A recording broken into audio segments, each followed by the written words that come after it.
الحمد لله الحمد لله وكفى وسلام على عباده الذين اصطفى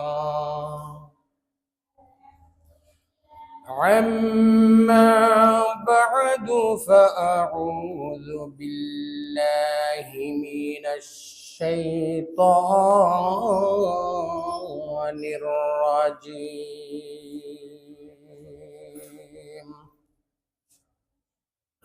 بسم الله الرحمن الرحيم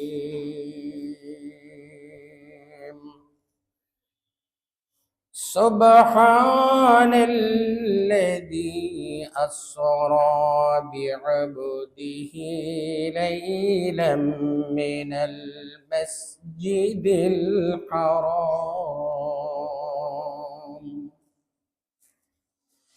إلى المسجد الأقصى الذي باركنا حوله لنريه من آياتنا إنه هو السميع البصير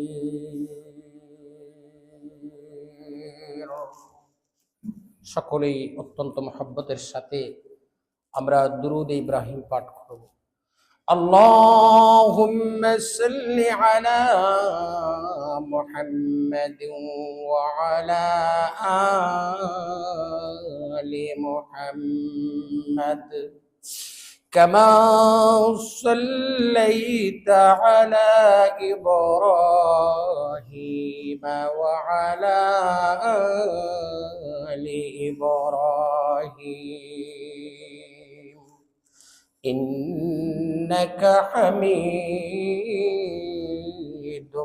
مجيد اللهم بارك على محمد وعلى آل محمد كما باركت على إبراهيم وعلى آل إبراهيم إنك حميد مجيد الحمد لله আল্লাহ পাকের লাখ কোটি শুকরিয়া যে আল্লাহ পাক রব্বুল আলামিন আপনি আমাদেরকে রজবের মাসে এই প্রচন্ড শীত উপেক্ষা করেও পবিত্র দিন জুমার দিন শুক্রবারের দিনে জুমার খুতবা শোনার জন্য আমরা মসজিদে এসে একত্রিত হইতে পেরেছি। এই জন্য আল্লাহ পাক রব্বুল আলামিনের দরবারে শুকরিয়া জ্ঞাপন করি আলহামদুলিল্লাহ। আমরা কয়েক সপ্তাহ পর্যন্ত রাসূল করিম সাল্লাল্লাহু আলাইহি ওয়াসাল্লামের জীবনের সবচেয়ে গুরুত্বপূর্ণ এবং বড় একটি মুআজিজা মেরাজ নিয়ে আলোচনা করতেছি। আসলে রাসূলের মেরাজ নিয়ে আমরা আলোচনা কেন করব? কারণ রাসূল করিম সাল্লাল্লাহু আলাইহি ওয়াসাল্লামের মেরাজের ভিতরে হেদায়েত রয়েছে। সুবহানাল্লাহ বলেন। রাসূল করিম সাল্লাল্লাহু আলাইহি ওয়াসাল্লামের মেরাজ রিসার্চ করে পর্যালোচনা করে অনেক মুসলমান হয়ে গেছে। অনেক বিজ্ঞানী তার বিজ্ঞান রাসূলের মেরাজের কাছে আটকে গেছে। যখন তার জ্ঞানের ঝুলি রিচার্জ করতে করতে রাসূলের মেরাজকে রিচার্জ করতে করতে জ্ঞানের ঝুলি শেষ হয়ে গেছে, সে স্টপ, আটকে গেছে, সঙ্গে সঙ্গে ব্রেক করে মুসলমান হয়ে গেছে। আর যাদের ভাগ্যে হেদায়েত নাই, হেদায়েত তো আল্লাহর পক্ষ থেকে আসে, এত একবিহি তকদির কা মুআমালা। হেদায়েত তকদিরে থাকতে হয়। তকদিরে না থাকলে হাজারো নসিহত করলেও হেদায়েত হবে না। আমরা বিগত সপ্তাহে আলোচনা করতেছিলাম রাসূল করিম সাল্লাল্লাহু আলাইহি ওয়াসাল্লাম মসজিদে হারাম থেকে মসজিদে আকসার পথে অনেক নিদর্শন এবং জাহান্নামীদের বিভিন্ন অবস্থা রাসূল পর্যবেক্ষণ করছেন। এক পর্যায়ে রাসূল করিম সাল্লাল্লাহু আলাইহি ওয়াসাল্লাম দেখতে পেলেন একদল লোককে জাহান্নামের আগুনের কাছে দিয়ে তাদের জিহ্বা কাটা হচ্ছে। রাসূল জিব্রাইলকে জিজ্ঞাসা করলেন, জিব্রাইল, এরা কারা যাদেরকে এই জাহান্নামের এত ধারালো অস্ত্র দিয়ে তাদের জিহ্বা কেটে দেওয়া হচ্ছে? জিব্রাইল আলাইহিস সালাতু ওয়াস সালাম রাসূল করিম সাল্লাল্লাহু আলাইহি ওয়াসাল্লামকে বললেন, ইয়া রাসূলুল্লাহ, ইয়া হাবিবাল্লাহ, এরা হচ্ছে আপনার উম্মতদের মধ্যে ওই সমস্ত লোক যারা অন্যকে নসিহত করত কিন্তু সে অনুযায়ী নিজে আমল করত না। আসলে আমাদের জীবন, আমাদের সমাজে এমন কিছু নসিহতকারী, এমন কিছু হেদায়েতকারী, এমন কিছু বক্তা আছে না যারা সারা রাত্র নামাজের বয়ান করেছে অথচ নিজেই ফজরের নামাজ পড়ে না। আমি আপনাদের সম্মুখে শুক্রবারে দু চারটি কথা বলি। আমি যা বলি তা যদি আমার বাস্তব জীবনে প্রয়োগ না হয়, আমি জাহান্নামে যাওয়ার জন্য আপনাদের কাছে বলাটাই যথেষ্ট হবে। এই জন্য আমি আল্লাহর কাছে সবসময় দোয়া করি, আল্লাহ তুমি আমার মুখ দিয়ে ওই কথাটা বের করো না যেই কথার উপরে আমি আমল করতে পারি না। কারণ আমি যদি আমলই করতে পারি না আর আপনাদেরকে নসিহত করি, আমার এই নসিহতটাই জাহান্নামে যাওয়ার জন্য যথেষ্ট হবে। আমি আসছি ভালোর জন্য, আমি জাহান্নামের পথ উন্মোচন করার জন্য আসছি, অথচ আমার জন্য জান্নাতের পথ উন্মোচন করার জন্য আমি আসছি, অথচ জাহান্নামের পথ আমার জন্য উন্মোচন হয়ে যাবে। আল্লাহ আমাকে তৌফিক দান করুন, যে কথাগুলো আপনাদের সম্মুখে বলি ওই কথাগুলোর উপরে যেন আমি আমল করতে পারি। আপনাদের কাছে দোয়া চাই। রাসূল করিম সাল্লাল্লাহু আলাইহি ওয়াসাল্লাম এই অবস্থা দেখে আরো সামনে গেলেন, গিয়ে দেখলেন এক জায়গা থেকে খুব মনোমুগ্ধকর একটা সুঘ্রাণ বের হচ্ছে। জিব্রাইলকে জিজ্ঞাসা করলেন, জিব্রাইল, ইতিপূর্বে এত মনোমুগ্ধকর সুঘ্রাণ আমার নাকে কোনোদিন আসে নাই, এটা কিসের গান, কিসের সেন্ট? জিব্রাইল আলাইহিস সালাতু ওয়াস সালাম বললেন, ইয়া রাসূলুল্লাহ, ইয়া হাবিবাল্লাহ, এটা হচ্ছে জান্নাতের সুঘ্রাণ। আরো কিছু দূর গেলেন, এখন দেখতে পেলেন একটা পচা দুর্গন্ধ একটা সেন্ট ওনার নাকের মধ্যে আসছে। জিব্রাইলকে রাসূল বললেন, হে জিব্রাইল, আর ধৈর্য ধরা যাচ্ছে না, সহ্য করতে পারছি না, এত দুর্গন্ধ কোথা থেকে বের হচ্ছে? জিবরিল আমিন বললেন, ইয়া রাসূলুল্লাহ, ইয়া হাবিবাল্লাহ, এটা হচ্ছে আপনার জাহান্নামী উম্মতদেরকে জাহান্নামে যখন দেওয়া হবে, তাদের পুরে জাহান্নামের আগুনে পুরে তাদের যে একটা দুর্গন্ধ বের হয়, এর দুর্গন্ধ। দুনিয়াতে কোনো কিছু পুরলে গন্ধ বের হয় না? আপনি চুলায় যদি দুধের পাতিল বসান, স্মরণ নেই আপনি চলে গেছেন, দুধের পাতিল দুধ পুড়তে পুড়তে হঠাৎ করে দুর্গন্ধ বের হয়ে যায় চতুর্দিকে। ঠিক তেমনি হিন্দুদেরকে যখন কাস্টিং করে দেখবেন, এখন তো চুলার ভিতরে এই সবকিছুকে আবদ্ধ করে রাখা হয়, কিন্তু দেখবেন মানুষ পোড়ার কত দুর্গন্ধ। জিবরিল বললেন, ইয়া রাসূলুল্লাহ, ইয়া হাবিবাল্লাহ, এটা হচ্ছে আপনার উম্মত যাদেরকে জাহান্নামে দেওয়া হচ্ছে, আহার জাহান্নামে পুরে দুর্গন্ধ বের হয়ে যাচ্ছে। এই অবস্থাগুলো পর্যবেক্ষণ করে রাসূল করিম সাল্লাল্লাহু আলাইহি ওয়াসাল্লাম যাচ্ছেন। আসলে এই জাহান্নাম এবং জান্নাত দুনিয়াতেই প্রতিষ্ঠিত হবে। আলমে বারজাখ, জান্নাত এবং জাহান্নাম দুনিয়ার জমিনে, আলমে বারজাখে। কবরের আযাব দুনিয়ার জগতে, আলমে বারজাখে। আজকের বিজ্ঞানীরা যারা পৃথিবী নিয়ে গবেষণা করছে, পৃথিবীর তলদেশে কি আছে তারা দেখতে চায়। অনেকগুলো গবেষকের টিম পৃথিবীকে খনন করা শুরু করে দিচ্ছে, মাটি খনন করছে যে পৃথিবীর তলদেশে কি আছে। সবচেয়ে অগ্রগামী যে বৈজ্ঞানিক টিম মাটির গর্ভে কি আছে মাটি খনন করতে করতে করতে করতে এরা 6 কিলোমিটার পর্যন্ত নিচে গিয়েছে। 6 কিলোমিটার নিচে যাওয়ার পর দেখা যায় নিচে যাওয়ার মতো আর কোনো ব্যবস্থা নাই, পাথরের আবরণ পড়ে আছে। এই পাথরকে কাটার জন্য ওরা চেষ্টা করেছে যে অস্ত্রই এই পাথরের কাছে নেই, সঙ্গে সঙ্গে এই অস্ত্রটা গলে পানি হয়ে যায়, পাথরকে খোদাই করতে পারে না। বিজ্ঞান বলছে এই 6 কিলোমিটার মাটির নিচে যে পাথরের আবরণ, এই আবরণটির মধ্যে প্রচন্ড অগ্নিদাহ এবং প্রচন্ড উত্তাপ রয়েছে, যে কারণে এই অগ্নিদাহ এবং উত্তাপকে ভেদ করে নিচে যেতে গেলে এমন কোন অস্ত্র তৈরি করতে হবে, কিন্তু পৃথিবীর বিজ্ঞানীর মাথায় এখন পর্যন্ত এমন কোন ধারালো অস্ত্র তৈরি করতে সক্ষম হয় নাই যে ওই পাথরকে ভেদ করে নিচে যাবে। এরপরে বিজ্ঞান বলছে যে আল্লাহ যে বলেছেন,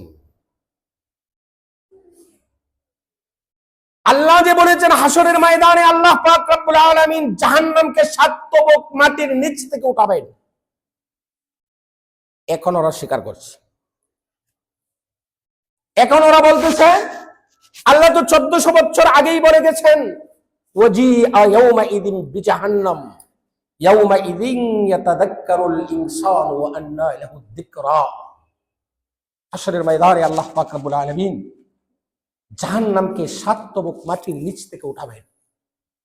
জাহান্নামের গলায় 70,000 লাগাম পরানো হবে এবং প্রতিটি লাগামে 70,000 শিকল পরানো হবে। প্রতিটি শিকলে 70,000 ফেরেশতা ধরে টানবে। বলেন সুবহানাল্লাহ। কি বুঝেন না? এইবার ফেরেশতারা টানিয়া এই 7 তবক মাটির নিচ থেকে প্রত্যেকটা শিকলে 70,000 ফেরেশতা ধরে টানবে। টানিয়া যখন হাসরের ময়দানে উপস্থাপন করবে, জাহান্নাম গুরুম গুরুম ডাক শুরু হয়ে যাবে। জাহান্নাম গুরুম গুরুম ডাক শুরু করে দিবে। গোটা হাসরবাসী প্রকম্পিত হয়ে তর তর তর তর করে কাঁপতে থাকবে। কি হবে আমার উপায়? এই জাহান্নামের শাস্তি তো পুরো অবস্থায় ভোগ করতে পারবো না।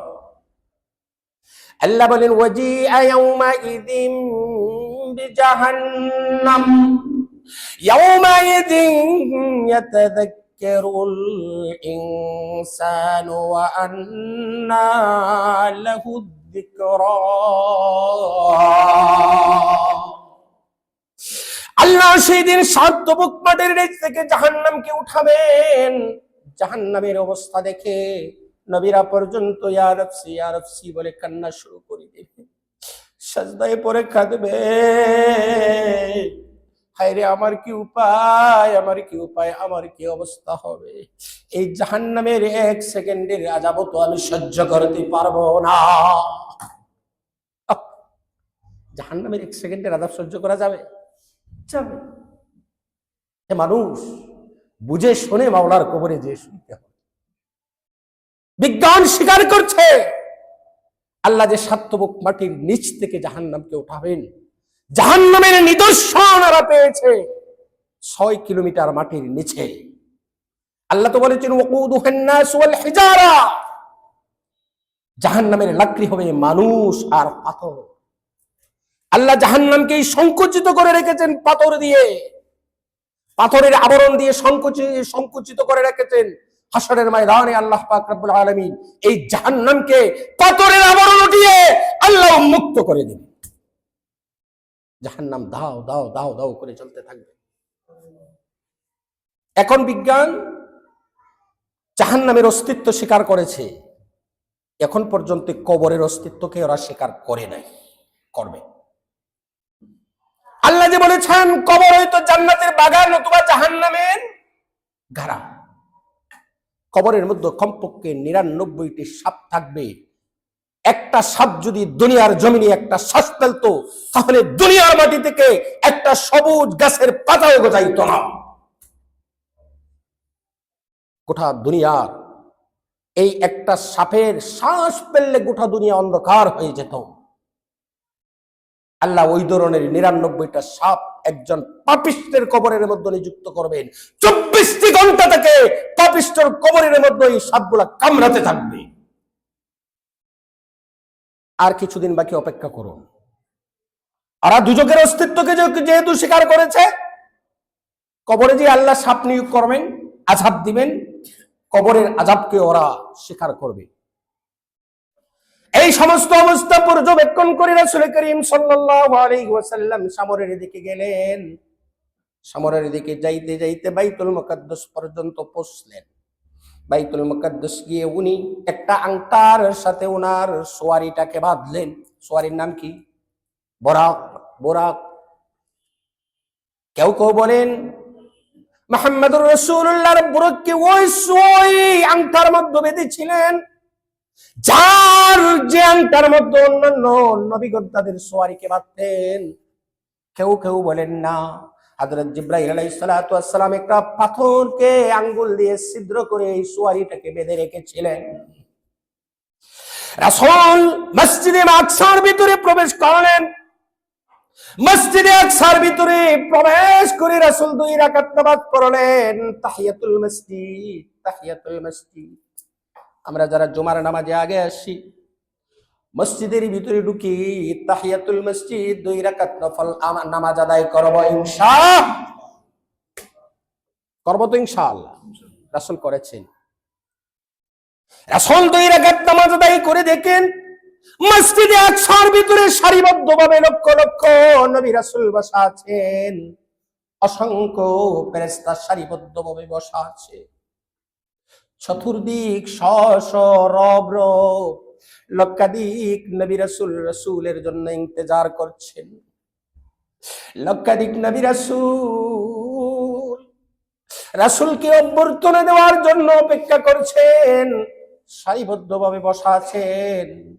মসজিদে আকসারের ভিতরে এত বড় সারি, নামাজের ইন্তজার করছে, নামাজ শুরু হয়ে যাবে। এইবার মনে মনে আদম আলাইহিস সালাতু ওয়াস সালাম মনে মনে ভাবলেন, আজকের দিনের ইমামতি তো আমি করতে হবে। আজকের দিনের ইমামতি, কারণ আমি তো আদি পিতা আদম, আমি মুরব্বী। আমরা যদি ইমাম না থাকে তাহলে ভালো আলিম মুরব্বী যে থাকে কি দেই আগে। আদম মনে মনে ভাবলেন, আজকের দিনের ইমামতি তো আমি করব, কারণ আমি তো আদি পিতা আদম। ইব্রাহিম আলাইহিস সালাতু ওয়াস সালাম মনে মনে ভাবলেন, আজকের দিনের ইমামতি তো আমাকে করতে হবে, আমি তো জাতির পিতা ইব্রাহিম। মুসা আলাইহিস সালাতু ওয়াস সালাম মনে মনে ভাবলেন, আজকে তো ওই নামাজের ইমামতি আমাকে করতে হবে, কারণ আমি তো হচ্ছি কালিমুল্লাহ, আল্লাহর সঙ্গে কথা বলেছি। এক একজন এক একটা অবস্থা থেকে ধারণা করতেছে যে আজকের এত বড় মুআজ্জাজ ইমামতি আমাকে করতে হবে। এইবার জিবরিল আমিন মুহাম্মদুর রাসূলুল্লাহকে সামনে আগাইয়ে দিলেন। সামনে আগাইয়ে দিয়া ইমামতির জায়নামাজে দাঁড় করাইয়া দিলেন। দাঁড় করাইয়া দিয়ে বলেন, ইয়া রাসূলুল্লাহ, ইয়া হাবিবাল্লাহ, আপনি ডানে বামে তাকাবেন না। লক্ষ লক্ষ নবী রাসূল এখানে আছে, আপনি উপস্থিত হলে আর কাহারো ইমামতি এখানে চলে না। আপনি উপস্থিত থাকবেন, আর এখানে ইমামতি আর কে করবে? আর কে ইমামতি এখানে? রাসূল জায়নামাজে দাঁড়িয়ে গেলেন। 1,24,000 পয়গম্বর মতান্তরে 2,24,000 পয়গম্বর জামাতে উপস্থিত। 2 রাকাত নামাজ আদায় করলেন। নামাজ আদায় করে মুহাম্মদুর রাসূলুল্লাহ বিশেষ বিশেষ নবী রাসূলের গণের সঙ্গে সাক্ষাৎ করলেন। বাহিরে আসলেন। আসার পর ওনার সামনে 3টি পেয়ালা আনা হলো। একটি পেয়ালার মধ্যে দুধ, আরেকটি পেয়ালার মধ্যে শরাব, আরেকটি পেয়ালার মধ্যে পানি। নতুন বর যখন শ্বশুর বাড়িতে যায়, প্রধান গেইটে, শ্বশুর বাড়ির প্রধান গেইটের সামনে যখন যায়, তাকে অভ্যর্থনা দেওয়ার জন্য বিশেষ বিশেষ ব্যক্তিরা আসে না? জামাই নিয়ে আসেন, জামাই বাবু আসেন, দোলাভাই আসেন, বলে না? এইবার তাকে অভ্যর্থনা দেওয়ার জন্য মিষ্টি নিয়ে আসে, ফুল নিয়ে আসে, খাবার নিয়ে আসে, শরবত নিয়ে আসে, আছে কি আছে না? মুহাম্মদুর রাসূলুল্লাহ মসজিদে আকসা থেকে বের হচ্ছেন, 3টে গ্লাসে পরিবেশন করা হচ্ছে দুধ, পানি আর মধু। কেউ কেউ বলেন মধু, কেউ কেউ বলেন শরাব। মুহাম্মদুর রাসূলুল্লাহ দুধকে গ্রহণ করলেন। জিবরিল আমিন মুহাম্মদুর রাসূলুল্লাহকে বললেন, ইয়া রাসূলুল্লাহ, ইয়া হাবিবাল্লাহ, আপনি সঠিকটাই গ্রহণ করেছেন। আপনি যদি শরাব গ্রহণ করতেন, এই শরাব গ্রহণ করে আপনার উম্মতেরা গুমরাহ হয়ে যেত। আপনি যদি পানি গ্রহণ করতেন গো রাসূল, তাহলে আপনার উম্মতরা পানিতে ডুবে মারা যাইত। আপনি যেহেতু দুধকে গ্রহণ করেছেন, আপনি সঠিকটাই গ্রহণ করেছেন, আপনি মধ্যম পন্থা অবলম্বন করেছেন, আপনি মধ্যম পন্থা অবলম্বন। এইবার মুহাম্মদুর রাসূলুল্লাহ উর্দু জগতে পাড়ি দিবেন। কোথায়? উর্দু জগতে। ইসরা শেষ, মেরাজ শুরু হয়ে গেছে। আল্লাহ সপ্তম আকাশ থেকে একটা স্বয়ংক্রিয় সিঁড়ি জমিনে নামিয়ে দিলেন, বলেন সুবহানাল্লাহ। এই যুগে এই কথাটা বোঝানো বড় সহজ। মক্কা মদিনায় গিয়েছি, দেখেছি 30 তলা, 40, 50 তলা বিল্ডিং, চলন্ত সিঁড়ি। স্বয়ংক্রিয় চলন্ত সিঁড়ি নামিয়ে দিলেন। সিঁড়িতে উঠে পা রাখলে উপরে, ওঠে কি উঠে না? এইবার রাসূল যাত্রা শুরু করবেন। এখানে বিজ্ঞানীরা কি বলে দেখেন। বিজ্ঞানীরা বলে, এটা কেমন কথা? কয় তা কেমন? কয় এত উপরে, এত 1 ডিগ্রি, এত তাপ উপেক্ষা করে আল্লাহ পাক রব্বুল আলামিন রাসূলকে কিভাবে উপরে নিয়ে গেলেন? এটা তো কোনোদিন সত্য হতে পারে না। এটা তো সত্য হতে পারে না। এত আগ্নেয়গিরি, এত প্রচন্ড তাপ, কোন বিমান, রকেট, রাডার যেখানে কাজ করে না, সেখানে রক্তে মাংসের গড়া একটা মানুষ কিভাবে গেল? আমার প্রশ্ন, আল্লাহ এই ঘটনা শুরু করেছেন সুবহানাল্লাহ দিয়ে। কি দিয়ে? সুবহানাল্লাযী। আমরা আশ্চর্যজনক কোন জিনিস দেখলে কি বলি? কি বলি? আল্লাহ নিজেই বলছেন সুবহানাল্লাহ। বেটা, তোর মেধায় কিভাবে কাজ করবে? তুই এখানে আনফিট। আল্লাহ নিজেই বলেছেন এটা আশ্চর্যজনক ঘটনা। সুবহানাল্লাহ। আল্লাহ শুরু করেছেন সুবহানাল্লাহ দিয়ে, আর তুই এখানে পণ্ডিতি করস নাকি? আমি আপনাদেরকে বলি, মুহাম্মদুর রাসূলুল্লাহ সাল্লাল্লাহু আলাইহি ওয়াসাল্লামকে আল্লাহ সপ্তম আকাশে নিয়ে গেছেন। এদের প্রশ্ন হলে, এত প্রচন্ড তাপ, যেখানে রাডার পৌঁছতে পারে না, যেখানে বিমান, রকেট পৌঁছতে পারে না, এই জায়গা দিয়ে একটা রক্ত মাংসের গড়া একটা মানুষ কিভাবে এই নীল আকাশ ভেদ করে উপরে উঠলো? এদের ধারণা। আল্লাহ পাক রব্বুল আলামিন এই কথাটার জবাব কয়েকভাবে হতে পারে। 1 নাম্বার জবাব, আল্লাহ পাক রব্বুল আলামিন মুহাম্মদুর রাসূলুল্লাহ সাল্লাল্লাহু আলাইহি ওয়াসাল্লামকে এত দ্রুতগামী নিয়ে গিয়েছিলেন যে তাপ তার উপরে মানে আকর্ষণ করার কোনো সময়ই পায় নাই। এর উদাহরণ, আপনি একটা মোমের বাতি চালান। একটা মোমের বাতি জ্বালালে পরে দেখবেন যে মোমের বাতির উপর দিয়ে আগুনের একটা স্পুলিং উপরে উঠছে। এইবার আগুনের স্পুলিং এর উপরে আপনি দ্রুত আঙ্গুলটাকে আনা নেওয়া করেন, দ্রুত দ্রুত দ্রুত দ্রুত আনা নেওয়া করেন। সারাদিন সারা রাত্র যদি আপনার আঙ্গুলকে আনা নেওয়া করেন, আগুন স্পর্শ করতে পারবে? তাহলে এই বোকা পণ্ডিতদেরকে আমি বলতে চাই, তোমরা যে বলেছো মুহাম্মদুর রাসূলুল্লাহ কিভাবে গেলেন নীল আকাশ ভেদ করে, আল্লাহ তার প্রিয় হাবিবকে মেহমান বানিয়েছেন, উনি নিয়ে গেছেন ওনার প্রিয় হাবিবকে, এমন ভাবে নিয়ে গিয়েছেন যে তাপ ওনার মধ্যে আকর্ষণ করার সময়ই পায় নাই, এত দ্রুত নিয়ে গেছে। 2 নাম্বার জবাব, আমাকে যদি আপনারা দাওয়াত দেন, আপনার বাসায় যাব দুপুরে খাওয়ার জন্য। এখন আপনার বাসায় কোন রাস্তা দিয়ে গেলে সহজ হবে, কোন রাস্তা দিয়ে গেলে নিরাপদ হবে, কোন রাস্তা দিয়ে গেলে তাড়াতাড়ি হবে, এটা আপনি বেশি জানেন না আমি বেশি জানি? যার বাড়িতে আমাকে নিবে সে বেশি জানে। ঠিক তেমনি আল্লাহ তার হাবিবকে দাওয়াত দিয়েছেন আরশে আজিমে, আল্লাহ তার হাবিবকে নিবেন তার বাড়িতে, আল্লাহ তার হাবিবকে ধন্য করবেন তার সাক্ষাতে, নিবেন তার বাড়িতে। আল্লাহ রাহবরি করছেন, আল্লাহ রাহবরি করে তার বাড়িতে নিয়ে গেছেন, এমন একটি নিরাপদ রাস্তা দিয়ে নিয়ে গেছেন, হয়তো যে রাস্তা দিয়ে নিয়ে গেছেন ওই রাস্তার মধ্যে কোনো আগুন এবং তাপই ছিল না। এমন নিরাপদ রাস্তা দিয়ে নিয়ে গেছেন, আগুন এবং তাপই ছিল না। আর তুমি এখানে পণ্ডিতি করো নাকি? তুমি এখানে পণ্ডিতি করো যে মুহাম্মদুর রাসূলুল্লাহ সাল্লাল্লাহু আলাইহি ওয়াসাল্লাম কি আল্লাহ কিভাবে নিয়ে গেলেন। আল্লাহ এমন রাস্তা দিয়ে আল্লাহ মুহাম্মদুর রাসূলুল্লাহ সাল্লাল্লাহু আলাইহি ওয়াসাল্লামকে নীল আকাশ ভেদ করে ওনার সান্নিধ্য অর্জনে নিয়ে গেলেন যেখানে কোনো তাপই ছিল না। অথচ দূরত্ব কত! প্রথম আসমান থেকে পৃথিবীর জমিন, কিতাবের মধ্যে আসছে কমপক্ষে 500 বছরের রাস্তা। এখন 500 বছরের রাস্তাটা আপনি হিসাব করবেন কিভাবে? আমরা যদি মানুষের পায়ের হিসাব করি, ইসলাম বলে, কোরআন বলে, কোন মানুষ যদি 3 দিনের পথ অতিক্রম করে তাহলে সে হয়ে যায় মুসাফির। কি হয়ে যায়? মুসাফির। 48 কিলোমিটার রাস্তা যদি কোনো মানুষ অতিক্রম করে সে মুসাফির হয়। আর একজন মানুষ স্বাভাবিক অবস্থায়, সুস্থ অবস্থায়, কোনো ধরনের হুড়াতাড়া না করে 16 মাইল জায়গা অতিক্রম করতে পারে। একদিনে যদি হয় 16 মাইল, 3 দিনে হয় কয় মাইল? 48 মাইল। এই 30 দিনে হয় 480 মাইল। এক বছরে হয় 5760 মাইল। 100 বছরে হয় 5,76,000 মাইল। 500 বছরে হয় 28,80,000 মাইল।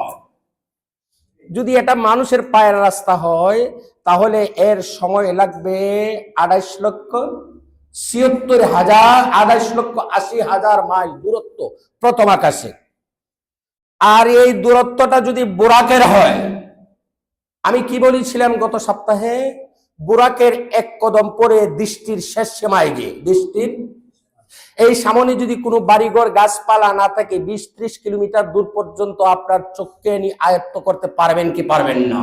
তাহলে বুরাকের 1 কদম যদি 30 কিলোমিটার যায়, ওই ধরনের কদম আল্লাহ বুরাককে কয়টা দিচ্ছেন? 4টা। 4টা কদমে 30 কিলোমিটার হলে কি হয়? 120 মাইল। তাহলে বুরাকের 1 কদমেই যায় 120 মাইল। এইভাবে যদি বুরাকের হিসাব করা হয়, পৃথিবীর এমন কোন বিজ্ঞানীর সৃষ্টি হয় নাই, পৃথিবীর এমন কোন ক্যালকুলেটর সৃষ্টি হয় নাই, পৃথিবীতে এমন কোন কম্পিউটার সৃষ্টি হয় নাই যার আয়ত্ত কম্পিউটারের ভিতরে নিয়ে আসতে পারে। এই হলো প্রথম আকাশের দূরত্ব।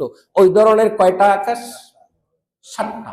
তবে বিজ্ঞানীরা পৃথিবী থেকে সবচেয়ে দূরের যে নক্ষত্রটি আবিষ্কার করেছে, এই নক্ষত্রের নাম দিয়েছে কুয়াশা। এই নক্ষত্রটা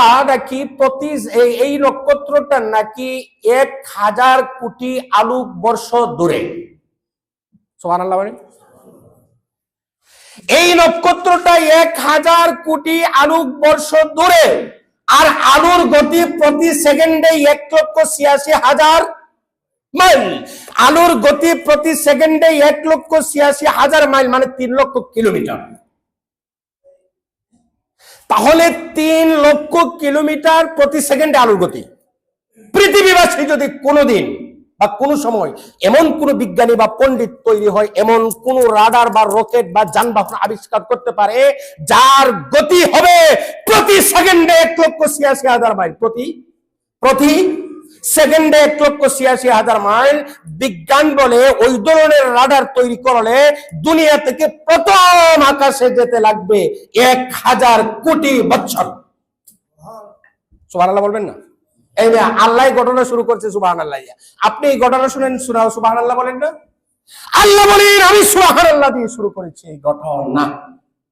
রাসূলের যাত্রা শুরু হয়ে গেল ঊর্ধ্ব আকাশে। বিজ্ঞানের ঝুলি যেখানে শেষ হয়েছে, আল্লাহর ঝুলি সেখানে। বিজ্ঞানের জ্ঞান যেখানে আনফিট, আল্লাহর সেখানে। মানুষের তো একটা সীমাবদ্ধতা আছে। এই যে মেমোরিটা, মাথাটার একটা সীমাবদ্ধতা আছে না? এই বিজ্ঞানের সীমাবদ্ধতা, আর তো কি বলবো, সময় কম, আগামী সপ্তাহে বলবো। আল্লাহ পাক রব্বুল আলামিন আমাদেরকে এই মেরাজ থেকে হেদায়েত হওয়ার এবং মেরাজ থেকে সবক নেওয়ার, ইসলামের প্রতি অবিচল আস্থা বিশ্বাস স্থাপন করার তৌফিক দান করুন। ওয়া আখির দাওয়ানা আলহামদুলিল্লাহি রাব্বিল আলামিন। যারা সুন্নাত নামাজ পড়েন নাই, 4 রাকাত সুন্নাত নামাজ আদায় করেন।